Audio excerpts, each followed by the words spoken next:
Magandang umaga, ngayon po ay araw ng Huwebes, August 7, 2025. Update po muli sa lagay ng panahon. Patuloy po ang pagtaas ng posibilidad na tumawid sa Northern Luzon ang binabantayang low pressure area na nasa loob ng Philippine Area of Responsibility. Inaasang magdadala ito ng katamtaman hanggang malalakas na ulan dyan po sa rehiyon ng Northern at Central Luzon.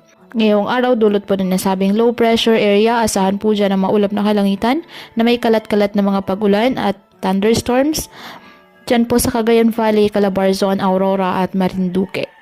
Ang Metro Manila, Visayas, Ilocos Region, Cordillera Administrative Region, nalalabing bahagi ng Central Luzon, Bicol Region, Occidental Mindoro, Oriental Mindoro at Romblon. Asahan din po ang maulap na kalangitan na may kalat-kalat na mga pag-ulan, pagkidlat at pagkulog, dulot pa rin po ng low pressure area. Ang Zamboanga Peninsula, Northern Mindanao at Caraga, asahan po ang maulap na kalangitan na may kalat-kalat na mga pag-ulan at thunderstorms. Dulot po ng southwest monsoon. Ganon din po ang Palawan at nalalabing bahagi ng Mindanao, bahagyang maulap hanggang sa maulap na kalangitan with isolated rain showers or thunderstorms. Kaya pinapayuhan po ating mga kababayan na maging maingat at maging alerto at palaging pumuntabay sa iba pa nating weather updates at sa updates ng pag-asa hinggil sa lagay ng panahon.